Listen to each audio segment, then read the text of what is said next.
Hello friends, how are you? I hope you are fine and enjoying the videos. Welcome to Pinky Goyal Commerce classes. In this we cover the rural development. Rural development में बेटे पहले हम लोगों ने formal और informal sources of credit देखे थे rural में। Now for rural development we have to take another concept agriculture marketing. तो ये एग्रीकल्चर मार्केटिंग होती क्या है, इस चीज़ को हम कंसिडर करेंगे।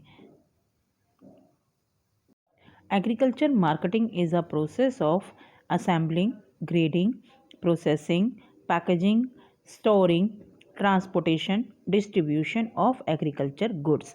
एग्रीकल्चर जैसे इसमें नाम ही है कि हमने एग्रीकल्चर की प्रोडक्ट को ही इकट्ठा करना है, फिर उनको ग्रेडिंग में डालना है, फिर प्रोसेसिंग मीन्स उसको अलग करने के बाद क्या प्रोसेसिंग होगी, प्रोसेसिंग करने के बाद उसको पैकेजिंग करेंगे, फिर स्टोर करेंगे, फिर with the help of transportation we distribute that good to the ultimate consumer. तो ये सारे मार्केटिंग प्रोसेस में आएंगे। तो अब एग्रीकल्चर के रास्ते में क्या क्या दिक्कतें आती हैं कि what are the problem faced by farmers while marketing their goods. Number 1, traders cheat farmer by wrong weighing and manipulation of account. जो ट्रेड होते हैं, ट्रेडर्स होते हैं, ट्रेडर्स मीन्स जो उनके बीच में बाइंग एंड सेलिंग कराते हैं, वो एक तो गलत रेट लगाते हैं, गलत रेट नहीं, गलत मैनिपुलेशन ऑफ अकाउंट्स, एंड जो उसका वेट होता है उसको गलत कम ज़्यादा करके तोलते हैं। Second, farmer generally do not know the prices in the market. Market में उनके प्राइजेज भी नहीं मालूम होते, तो वो ट्रेडर्स उनको हमेशा कम प्राइजेज पे देते हैं। Some time if the farmer is not aware about the actual price which is paid by the government या which is provide by the government to the farmers, तो वो उसको नहीं जानते, तो उससे कम प्राइजेस पर ट्रेडर्स को जनरली अपने गुड्स को सेल कर सकते हैं। और फार्मर्स के पास स्टोरेज फैसिलिटीज़ भी नहीं होती, क्योंकि वेयर हाउस को बनाने में बहुत ज़्यादा क्योंकि जो स्टोर हाउस होते हैं उनको बनाने के लिए बहुत सारे पैसे लगते हैं और इतने फार्मर्स के पास नहीं होते हैं।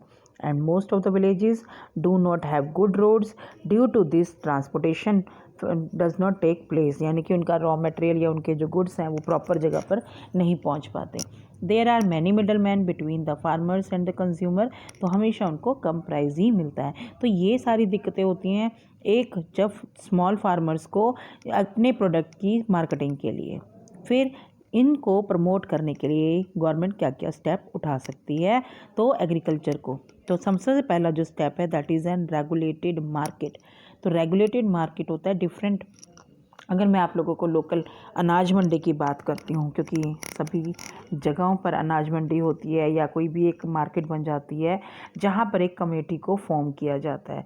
कमेटी में हमेशा एक गवर्नमेंट का ऑफिसर ही होता है जो कि वहाँ पर देखता है कि कितने फार्मर्स आ रहे हैं, क्योंकि I am talking about only the farmers. तो दैट्स वाई कि जैसे हम लोकल चीका मंडी में रहते हैं, चीका मंडी में अनाज मंडी काफ़ी बड़ी है, काफ़ी बड़ी मंडी मानी जाती है, यहाँ पर मार्केट कमेटी होती है। तो मार्केट कमेटी में जो एक ऑफिसर अपॉइंट होता है वो गवर्नमेंट का होता है और वही रेगुलेट करता है, यानी कि जो रूल्स एंड रेगुलेशंस गवर्नमेंट के द्वारा बनाए जाते हैं तो वो देखता है कि इस मंडी में वो फॉलो हो रहे हैं या नहीं। So that's why the government has established regulated market in different parts of the country.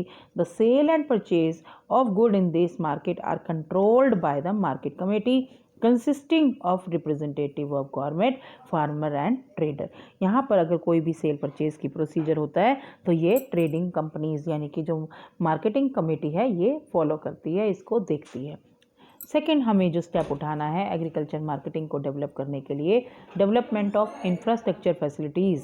The government has to step construct roads, warehouses, cold storage, processing unit to help farmer to market their goods.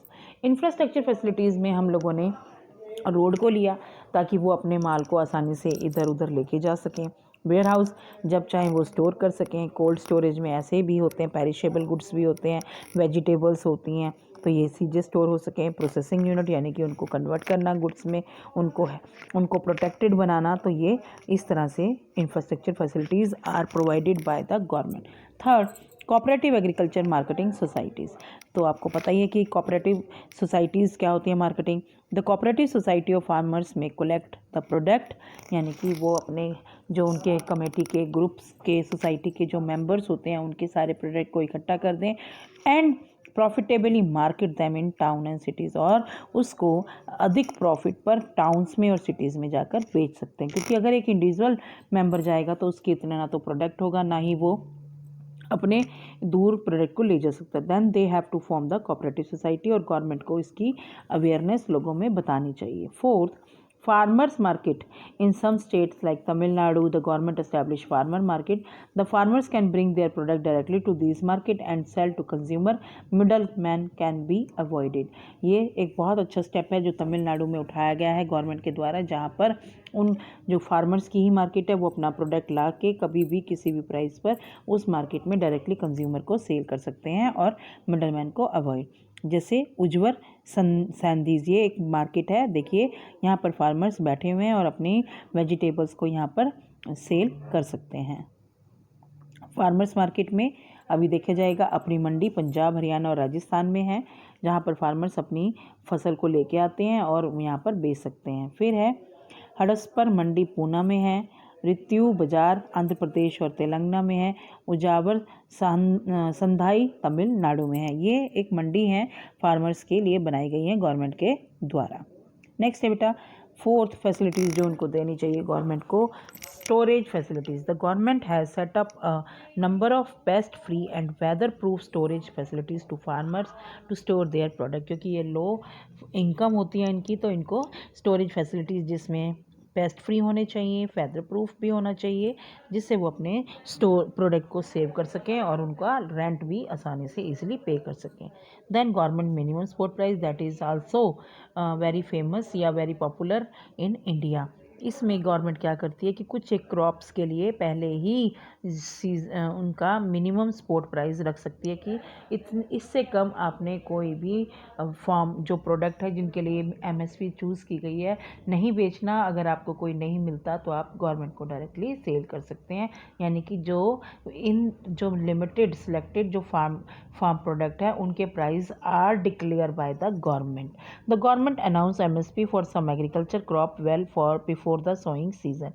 At the time of harvesting, if the market price is lower than the MSP, the government will buy those crop from the farmer at a MSP। यानी कि वो उसके समय पर पहले उसको कर देती है और उसके बाद अगर उसका प्राइस कम हो जाता है, लोअर प्राइस हो जाता है मार्केट में, तो गवर्नमेंट उसको जितना प्राइस उसने डिक्लेयर किया होता है उस पर खरीद सकती है।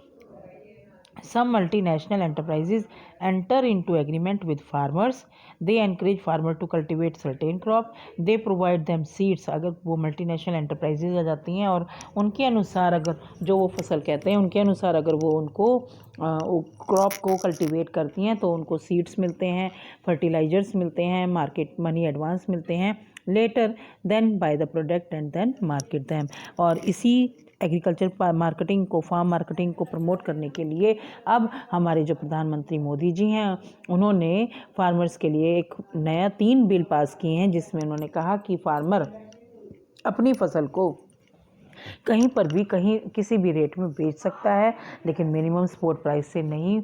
और सेकेंडली जो भी पेमेंट होगी वो डायरेक्टली उनके अकाउंट में जाएगी और उनकी पूरी, जैसे कि अगर उनको अपना बेचना होगा तो वो उस अपनी फसल को बेचने से पहले अपनी जो उनकी भूमि है, लैंड है, उसका रजिस्ट्रेशन भी करवाना होगा। नेक्स्ट है बेटा एग्रीकल्चर। तो रूरल डेवलपमेंट के लिए जो एग्रीकल्चर डाइवर्सिफिकेशन यानी कि सिर्फ फसल यानी कि कनक, चावल या इन चीज़ों के अलावा यानी कि फार्म डिपेंडेंस अपॉन एग्रीकल्चर के अलावा आपके पास रूरल डेवलपमेंट के कई और भी तरीके हैं। वो कौन कौन से मेथड है? We study in agriculture diversification. Agriculture diversification होता क्या है? Production of a number of crops in the same farm along with various non-farming activities called agriculture diversification। यानी कि मल्टीपल चॉइस की आपने क्रॉप को उगाया और उसके साथ आपने नॉन फार्म एक्टिविटीज़ को भी साथ में किया, तो ये आपका एग्रीकल्चर डाइवर्सिफिकेशन होता है। जैसे sericulture, dairy farming and fish farming are some of the non-farming activities and farming become profitable and less risky। इसके लिए एक देखिए बच्चे, अगर मान लो क्योंकि अभी हमारा जो इंडिया है, इंडिया में हमारा मेन ऑक्यूपेशन एग्रीकल्चर है और agriculture depend upon the rain. अगर if rain is good then crop crop production will be good, and if rain is bad then rain corruption is जो रेन की production है वो कम हो जाएगी. क्यों? Because we are under developed countries and our main occupation is agriculture, but irrigation facilities is so much less कि government ने भी इसका नहीं दे रहा, लेकिन गवर्नमेंट ध्यान दे रही है, फिर भी जितनी रिक्वायरमेंट है उतनी पॉसिबल नहीं है. तो अगर आप एग्रीकल्चर एक्टिविटीज़ के साथ साथ नॉन एग्रीकल्चर एक्टिविटीज़, जैसे अभी इसमें बताया गया है इस स्क्रीन पर कि डेयरी फार्मिंग और फिश फार्मिंग वगैरह, या पशुपालन, मत्स्य पालन, मधुमक्खी पालन, और आपने उसमें मल्टीपल क्रॉप्स को बीच में इंक्लूड किया है, उनको करते हैं तो आपको लेस रिस्की होगा एग्रीकल्चर और प्रॉफिटेबल. तो इसमें आपका देखिए क्या क्या एक्टिविटीज़ आएंगी. एनिमल हस्बेंड्री, हॉर्टिकल्चर यानी कि फ्लावर का, फ्लोरिकल्चर, हॉर्टिकल्चर में floriculture, forestry and sericulture, and next is fixed farming. अब हम इनको वन बाय वन स्टेप को करते जाएंगे. तो ये आपकी 6 एक्टिविटीज़ बताई हुई हैं, जिसमें है सबसे पहले मिक्स्ड फार्मिंग. मिक्स्ड फार्मिंग होती क्या है ये देखिए, बीच में आपको एक ग्रीन, इसी स्क्रीन पर देखिए कि अलग अलग वैरायटी की उन्होंने फार्मिंग की हुई है एक जगह पर, उसी फार्म हाउस पर, यानी कि 2 या 3 तरह की खेती उगा दी, या 2 या 3 तरह के फ्लावर उगा दिए, या एक पोर्शन में उन्होंने कनक उगाई है, दूसरे में कुछ और उगा दिया, पल्सेस वगैरह. तो ये चीज़ें होंगी में when you crop more than 1 crop. तो देखिए एनिमल हस्बेंड्री में आपने काफ़ी सारे पशुपालन के बारे में बताया हुआ है, जिसमें भेड़ का भी है, मुर्गी पालन है, पोल्ट्री फार्म बोलते हैं. यहाँ पर एनिमल हस्बेंड्री भी है, और एनिमल हस्बेंड्री तो है ही गाय का, भैंस का, और यहाँ पे बतख वगैरह या मधुमक्खी पालन वगैरह. तो एनिमल हस्बेंड्री होती क्या है? Animal husbandry is the breeding and caring of animals such as cattle, goats and fall.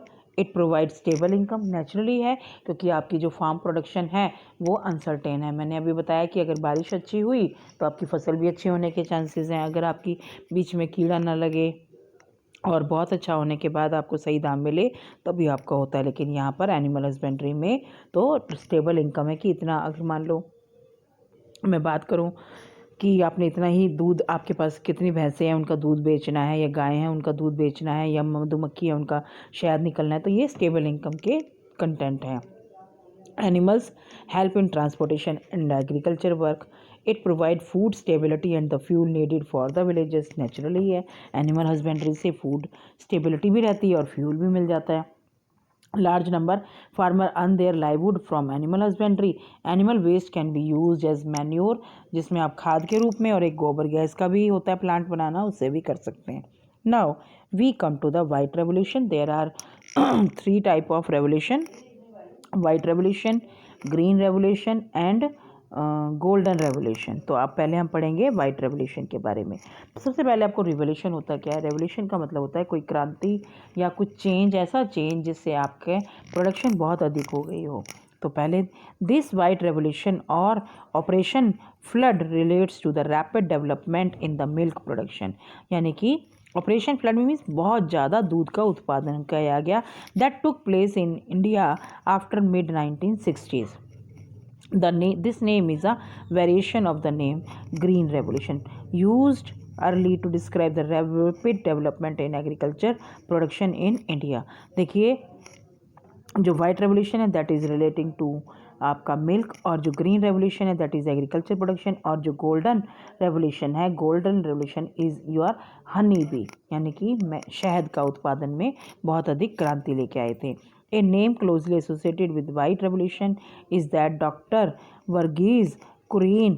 This is because the origin of white revolution can be traced to the efforts. इनके efforts से doctor Kurien at Kaira District Cooperative Milk Producer Union situated in Anand in Gujarat state. और इन्होंने आनंद का ही आगे अमूल नाम से नाम से उन्होंने अपने मिल्क वाले प्लांट को स्टार्ट किया. This organization is better known by brand name of its product Amul. इन्होंने क्या किया कि वाइट रेवोल्यूशन को इन्होंने कई गांव के लोगों को जो कि दूध बेचने का कार्य करते थे उनको एक साथ में जोड़ा, फिर उसमें टेक्निक्स वगैरह बताई जिससे उनको दूध की भरमार हो गई थी, और उसी साल में दूध का प्रोडक्शन ज़्यादा होने के कारण इसको वाइट रेवोल्यूशन कहा गया था.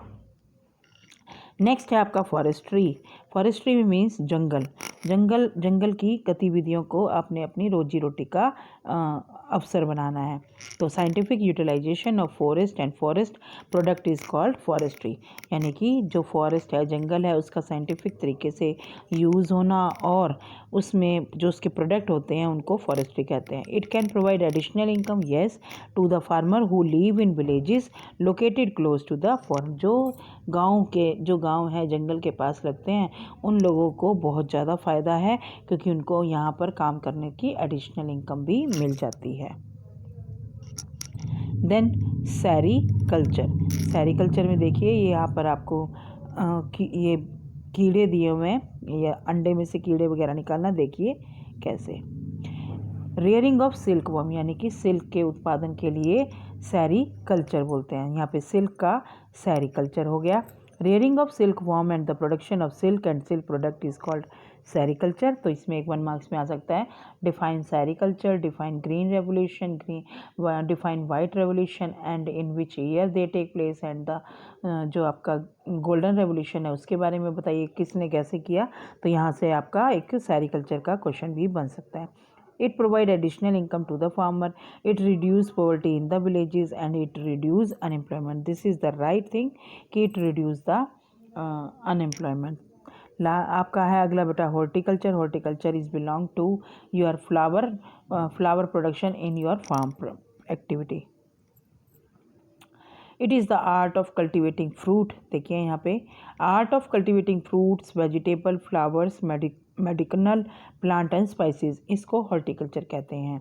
जहाँ पर बहुत सारे सुंदर सुंदर फ्लावर के पेड़ मिलते हैं, वेजिटेबल्स के, तो यहाँ पर ये art of cultivating fruits vegetable एक तरह से कला है। It contribute 1/3 of the total value of agriculture product, यानी कि इसका कंट्रीब्यूशन 1/3 है। It contribute 6% of the GDP of India. India is the second largest producer of fruits in the world. It enable farmer to earn high income.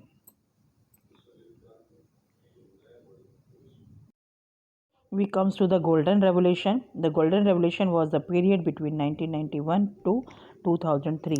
बेटे आप लोगों ने इसके year याद करने हैं 1 मार्क्स क्वेश्चन में, या आपका मैचिंग में, या फिल इन द ब्लैंक्स की फॉर्म में ये पूछा जा सकता है कि what is the time period of golden revolution. During this time there was a big increase in horticulture production, which means there was more production of fruits, vegetables and other horticulture product like honey and flower.